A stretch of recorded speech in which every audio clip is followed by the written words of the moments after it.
Hello, my name is Freeman Michaels. I'm running for Congress in California's 52nd District. And I'm Danielle St. John. I'm running for Congress in California's 49th District. This is our stream of consciousness. You can see our banner empire down below. Let me see if I get it all the way over here. Starting here, Facebook, this is the most popular place to watch us, especially on her wall, even though it's not a competition. YouTube is a good place to subscribe to us. If you go to our YouTube channel, that's from humanitarises.info. There's a YouTube link, check there. Periscope is good for, it's pretty much good for streaming live. And Gab is one of my favorites because that is free speech. And here we on to Twitch, and we don't really know what Twitch is and what it does, but I think I got like 30 views and I don't have any subscribers.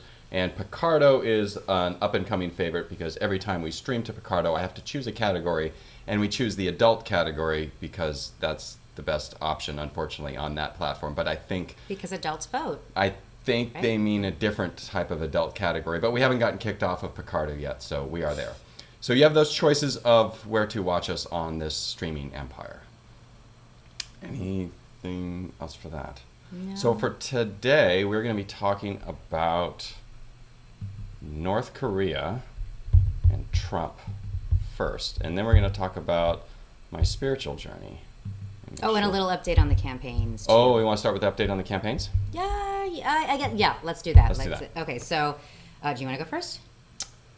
Why don't you go first? Okay, so I got my all my paperwork filed today, all the fees paid, the initial fees, and I just kind of wanted to talk a little bit about the process because I want to get people thinking about possibly if they can run in 2020.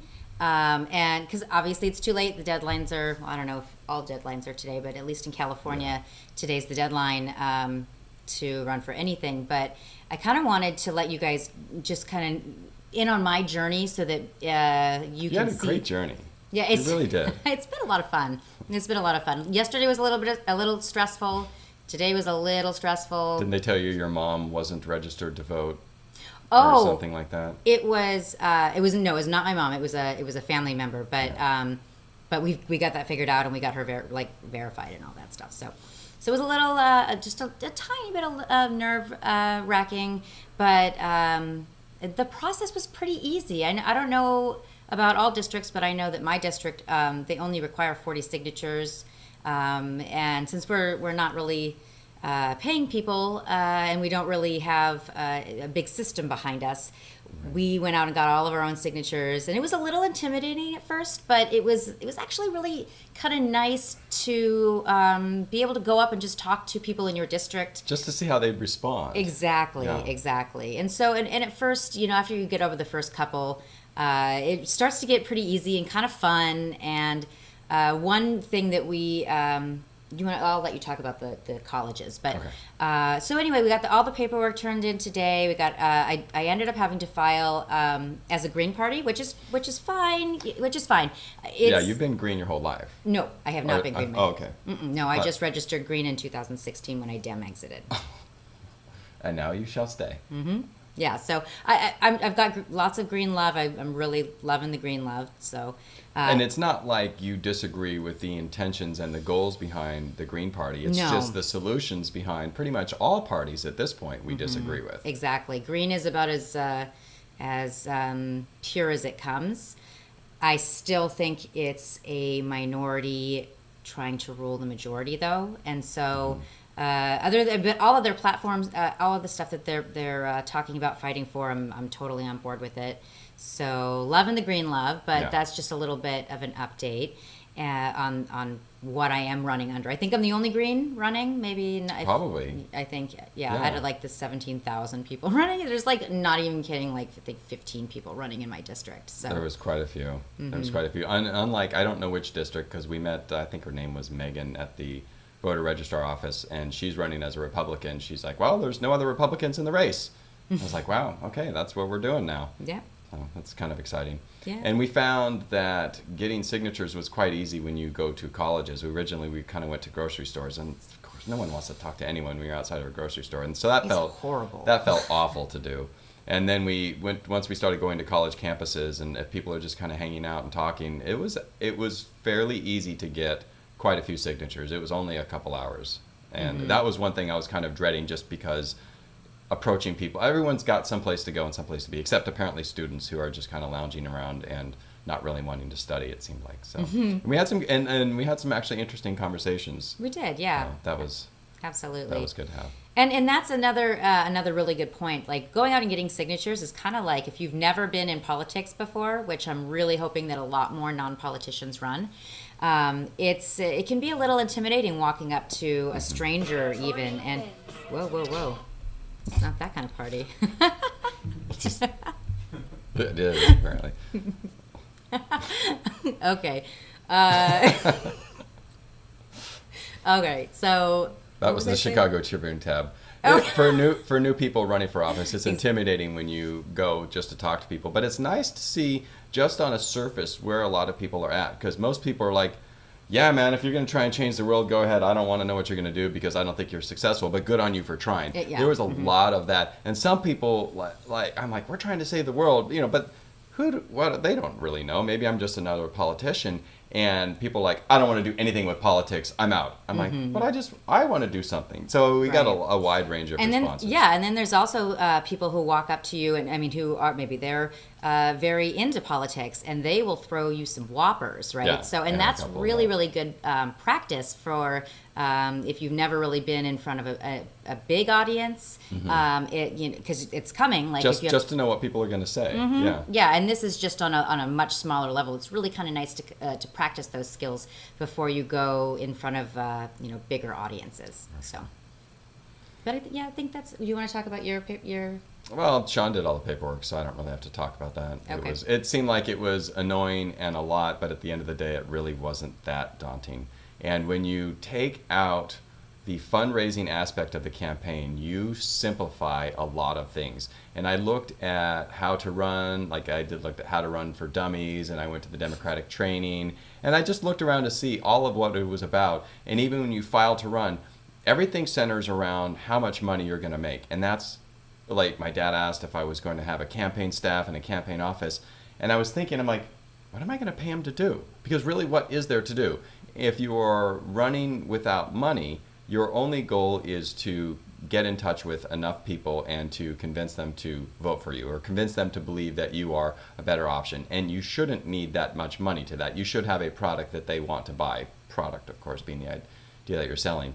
And I think that changes how you can campaign if you are willing to set that aside. And unfortunately, it still does take money. And if you would like to give either of us money, I recommend giving it to Danielle first. Her website's readytovomit.com. I got lucky in Bitcoin, so I don't really need money unless you're rich and you want to give me money anyway, that's fine.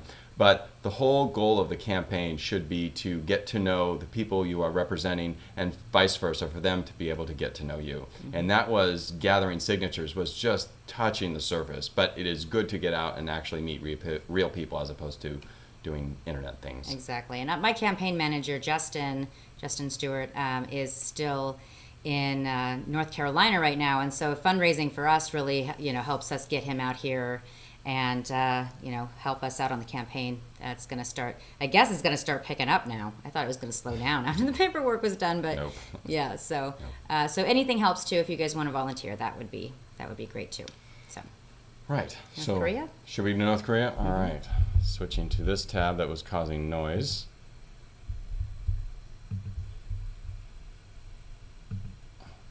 So this was an article from CNN. The date was January 3rd of this year. And it says, Trump taunts North Korea, my nuclear button is much bigger and more powerful. And I don't know if you all remember that. I remember it. And I remember thinking, he can't possibly be this stupid, even though a lot of people were saying he was that stupid. And I was annoyed that it felt like my safety was being risked by Trump, calling Kim Jong-un Rocket Man and whatnot. At the same time, I couldn't help but wonder, he has to have advisors, and even if Trump isn't smart, and I'm not even willing to say that he is or isn't, but someone around them has to be and say this would be a bad idea if we didn't really have something else in our back pocket. So this was the January 3rd, this is a few months ago. And then we have at the State of the Union, let me kill that. At the State of the Union, Trump had a North Korean defector, and he honored him. I remember that. I didn't really watch the State of the Union that closely, to be honest with you, but I remember seeing out of the side of my hands, looking off the side, I was like, wow, there's a dude with crutches. I wonder what that's about. And it was something about North Korea. But that was about a defector. And that's another thing. If you are really trying to mess with another country's foreign policy, this would be a way to flaunt it. This is a way of saying my button's bigger than you. Oh, I think he also talked about nuclear threats from North Korea in the State of the Union. I did watch it. Okay. It was all, yeah, it was kind of, I don't know, I felt like it's it was too much applause. I can't do it. Yeah, he talked about war a little bit too much for me. I was a little turned off by the State of the Union. I did like that he talked about infrastructure, a good chunk about infrastructure. Yeah. There was some good to it. I think I was more worried about the memo that was coming out that was looming. But yeah. Mm-hmm. So our next article here. Oh, good Lord. I'm going to have to wait for a checkbox to show up that I don't want to subscribe. Oh, I'm not interested in that newsletter. Great. Thank you. Chicago Tribune. Trump says he'll meet with North Korea's Kim Jong-un by May. And this is fascinating because I remember in multiple campaigns people saying that they're like, I'm going to be tougher because I'm not going to talk to someone. And I never liked that. Why would you not talk to your enemy? At least hear what they have to say. At least hear their lies if they're only lying. And then maybe you can use that information to get world peace or get something that you want. So my response to Trump saying he'll meet with North Korea is that I think it's great. I think this can only be a good thing. I mean, I guess what's worse is nuclear war, but at the same time, they have nuclear weapons and we have nuclear weapons. And it seems like things are kind of on edge around the world. So people talking, even if it's Trump, your opinion on Trump, whatever, I think that's a good thing. Right, yeah. And it's, I absolutely agree. Talking is never a bad idea. And anybody who, I hate using absolutes, but if you're, it's literally. Talking is always a good idea. And if you're seeing anybody who's upset at all about talking with another country, you might want to set them straight if you can, because it's just never wow, it's a very easy concept. Talking is never a bad idea. Just hear what they have to say. Communication, good. Not bad. Use your words. But it seems like that maybe it wasn't that the North Korean guy is just crazy. It seems as though there's probably a lot of other forces out there that don't want world peace, and that's why we haven't talked to them. Why didn't Obama go talk to Kim Jong-un? I mean, Dennis Rodman did. Why wouldn't? There was the Truth Factory cat, the person I follow on YouTube. I think she's conservative, and I'm progressive, so we disagree on a lot of stuff. But I like a lot of her takes on things, and she predicted that Dennis Rodman would be a player in world peace. And here we have Trump going to North Korea talking to Kim Jong-un. As this article says, no American president has ever met with a North Korean leader. So that is a good thing, and I'm sorry, fellow progressives, that it happens to be Trump. And the Sunday Review, this is an op-ed columnist. I only threw in this one. This was for today, March 9th. I only threw this in because it's one of those things where it's like there's always someone who has to take a dig. And I'm not a Trump fan. I'm not MAGA, but I don't hate the guy, and I actually think he wants to make America great, even though I may disagree with his vision of America. I think he actually believes that. And here's a President Trump's North Korean gamble, and I didn't read a whole lot of the article, but it's like just the headline there.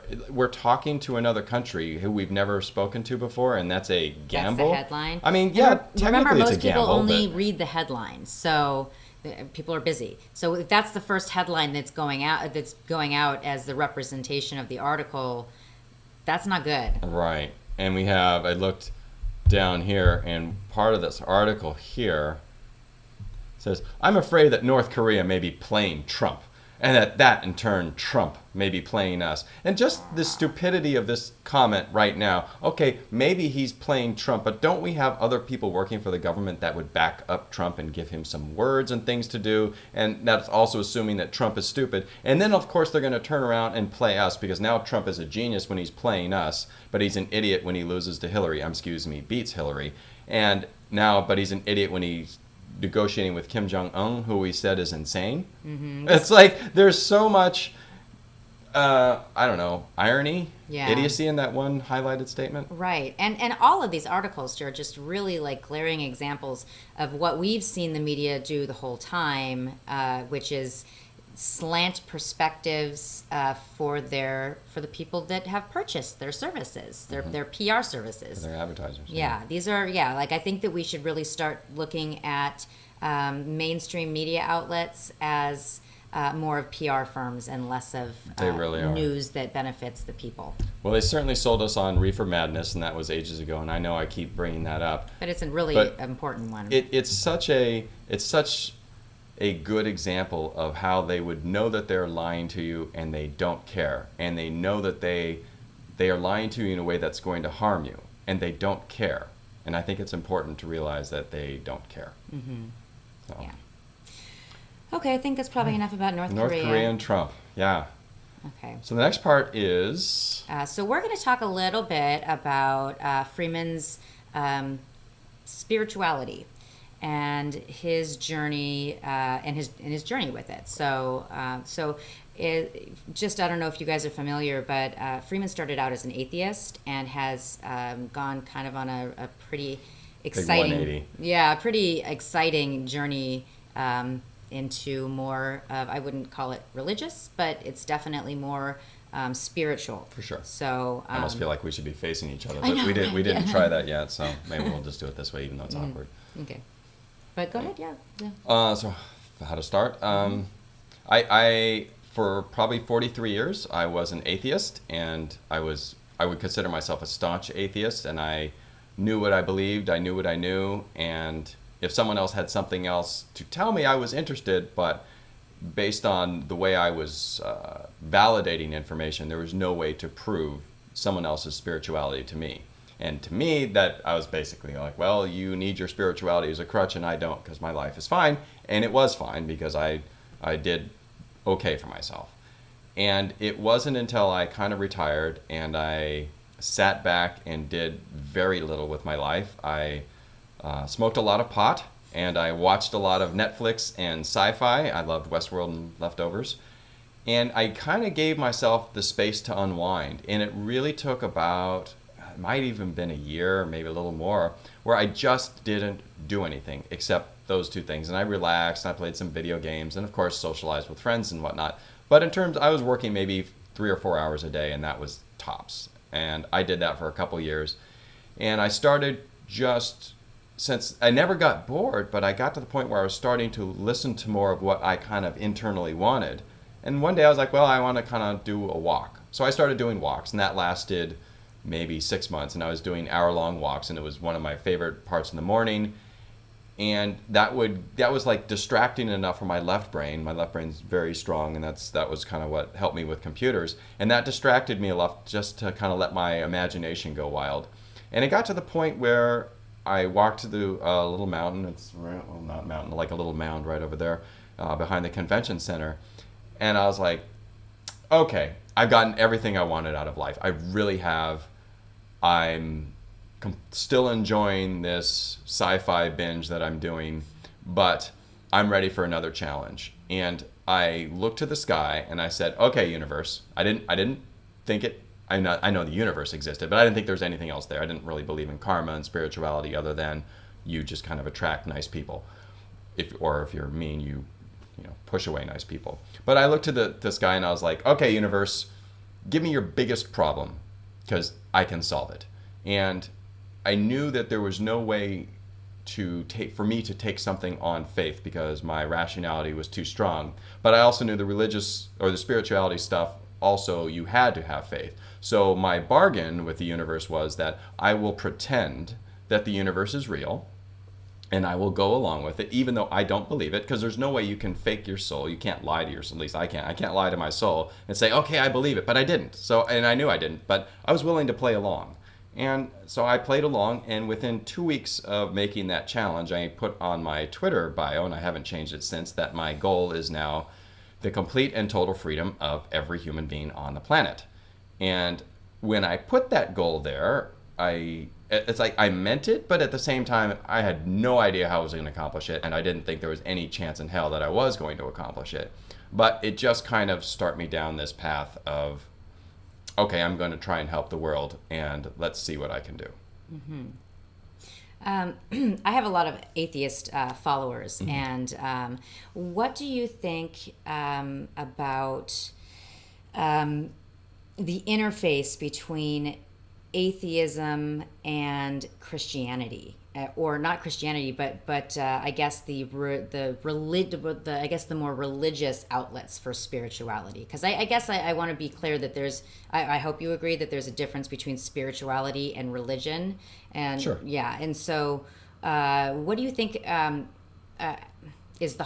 guess what do you think is the hardest part about the interface between atheism and spirituality or religion? Is there a block that is put up between atheists and Christians? And I think they just speak different languages, and atheists want something, not necessarily proof, but they want to see the logic and reason, and you can't give someone a rational reason to want to be a believer if they don't believe what you are selling. As I didn't. I went and challenged the universe. I mean, it's pretty arrogant of someone to go to the universe, give me your biggest problem, because there's no way that a human being can solve the universe's biggest problem. But I honestly thought it was an empty threat because I didn't think it was there. And I would say the same thing to atheists. Like, if you don't want to see it, you won't. And it's not, or even if you don't believe that it's there, you won't see it. And that was my biggest thing. And in order to see it, in order to prove it to my rational brain, I had to pretend like it, and I had to walk the walk. And then it got to the point where I was like, gee, what are the odds? What are the odds? And it now is throughout the day, constant, nonstop. And I feel like a lot of people, they pray to their spirituality and they ask for help and whatnot. And I think if you can walk a path where you are not asking the universe for help, but you're asking to help the universe, that's when the universe will come back and then respond. And as an interesting thing, right after it was right around this time, I don't know quite with the dates, I'd have to look in my journal, but right around that time when I shook my fist at the sky and like, give it to me, universe, I accidentally bought too much Bitcoin, and I hit a reoccurring checkbox, and I didn't mean to do that. And I don't normally not check my checking account, but I didn't do that for a couple weeks, and I was 30,000 or 20,000 lighter than I expected to be because of that recurring checkbox. And with Bitcoin, certainly at the time, it wasn't something you could cancel easy, and it was going to take another week or 5 business days to go through. And I'm like, well, no big deal. So I have extra Bitcoin, I'll just sell it. And I ended up never selling it, and I didn't actually really look at the price for maybe 6-8 months, and I came back, I'm like, oh, that's bigger. No. And which makes it nice now, fundraising wise. I'm like, well, why? One, I would make more per hour going back to work, writing software, than I would calling people asking for money for this campaign. So if I really needed money, then I should do that and not fundraise. And also, I just got this giant gift of Bitcoin or cryptocurrency in general. So fundraising just doesn't make sense, especially given the spiritual path that I'm on. That's kind of led me here, that I would say let us meet. And like I wasn't really going around looking for other people to run. Like, you were just kind of there, and I threw out the challenge, and you grabbed a hold and ran with it. So.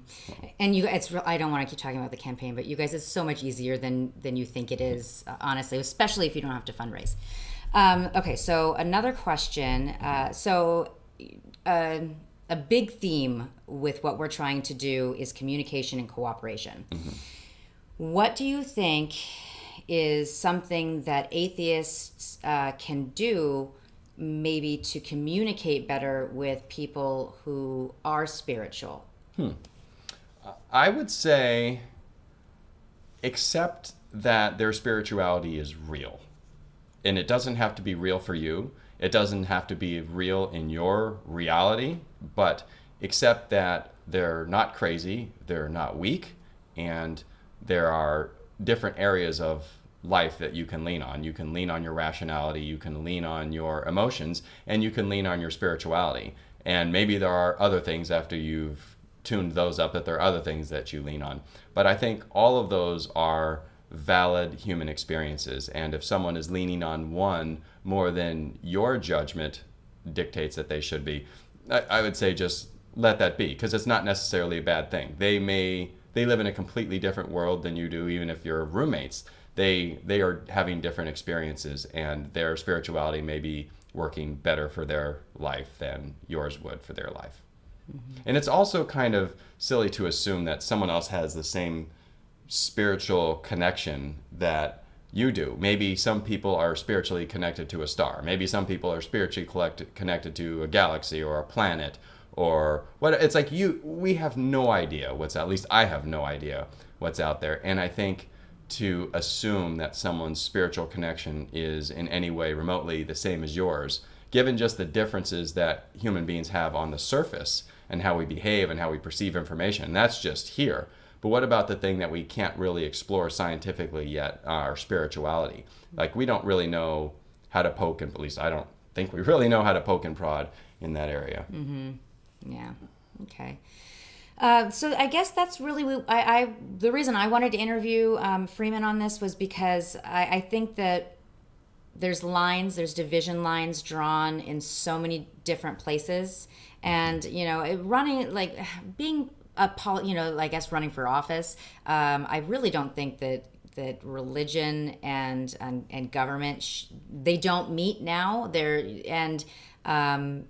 But I still think that it's a line that we should acknowledge, because it's at the core of it's at the core of a lot of people. Spirituality is, and I think that when we just invalidate people based on the assumptions, even words, I think it really just puts up another line for division, just like the two-party systems are lines for division.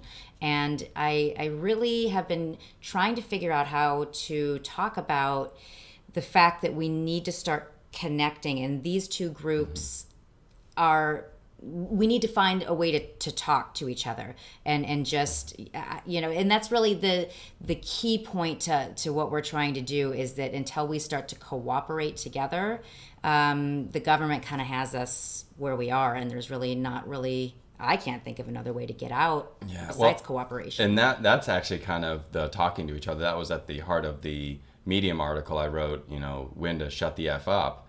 And that is just that people seem obsessed with getting their point and their political view across when they're talking on whatever platform it is, whether or not it's in person, Twitter, or Facebook, and whatnot.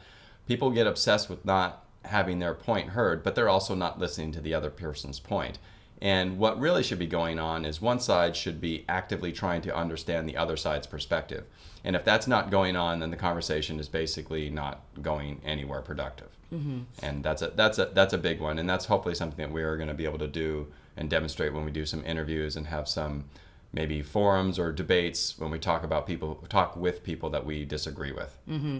And this is just another, I guess you can also say that you can, rinse and repeat this concept with the Democrats and the Republicans. It's like, listening to some of the Democrats talk about their fears of the campaign is they're really afraid of the Republicans because I think they don't know how to talk to them. And no, they don't at all. Well, they both, especially because it's like when you go out to a protest, it's always the more extreme people that are the face of the movement. Mm-hmm. And certainly as you are aware, the face of the Democratic Party on the ground is kind of they're a little bit of bullies. You had that at that last event that we were just doing, those people cornered you. Mm-hmm. And of course the face of the Republican Party is that progressives are crazy and they can't be communicated with. So a lot of times they're lazy, they just want free stuff. Right. And a lot of times what they do is that they try to goad progressives into acting crazy because that validates the fact that they think we're crazy. Mm-hmm. And a lot of times we act crazy.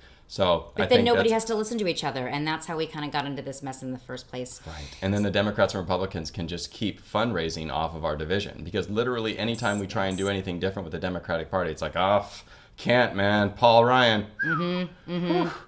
Yep. Yeah. Got to keep the Republicans out. You got to. Yeah. It's really. So we need to start communicating in a lot of ways, and I think spirituality is at the core of a lot of people, and so it's probably going to be a challenge for a lot of atheists to do it. Or it might be a challenge for Christians to do it too, or any kind of spirituality, to do it too. But it's, I think it's our duty to humanity at this point to start talking and cooperating and listening to each other on a lot of different levels. Yeah. And at the end of the day, does it really matter if someone else is a different religion? All you really want is not to get bombed. I mean, at this point, that's kind of what we're shooting at with the different religions. It's like, let's stop bombing each other for our religious beliefs, and let's stop letting other people use our religious beliefs in order to allow bombing to happen. And I think that's a good start. We don't have to agree with each other's religions at all. Let's just first stop shooting at each other. Right. And I just want to throw this out there. Maybe just people can chew on it a little bit. But the Jewish start of the tribes of Israel, and the start of the Muslim faith, they literally came from the same father, and so could we really just, boil this down to a family squabble, like that's another huge division right there. It's like, who's right, who's wrong? They all come from the same father, so just maybe chew on that a little bit. Yeah, I was going to see if we had that Bernie spirituality clip. That would have been perfect to end this stream with. But I did a Bernie spirituality clip a couple years ago during the Bernie primaries, and added some background music, and I think it got like 100,000 views on Facebook and maybe like 12,000 on YouTube. Maybe, but I don't have it handy, so it's not going to come up. Okay, I think that's all we had for today. Yeah. Thanks, everybody. If you want to follow us, after this closing tab, there's all of our information there. My website is humanitymrises.info. If you want to help me or help Danielle, you can visit that website, or yours is? readytovomit.com. And I'm ready to vomit. Everyone should be ready to vomit after that last election. Thinking bumper stickers first. We'll put that on. God, that's going to be so much fun. Yeah. Maybe we'll do bumper stickers for campaign donations or something like that. We'll work out the details. But all right. Thanks, everybody. Thanks. Bye. See you next time. Oh, Monday. Let's talk about Monday. So Monday we're doing, we agreed to cooperative neighborhood. Is that? I think so. Okay. So I think we're planning on doing cooperative neighborhoods Monday. I don't know if we're going to do it 2:30 or 4:30. Probably 4:30. Probably 4:30. All right. Well, Monday sometime we will see you then. Okay. Bye.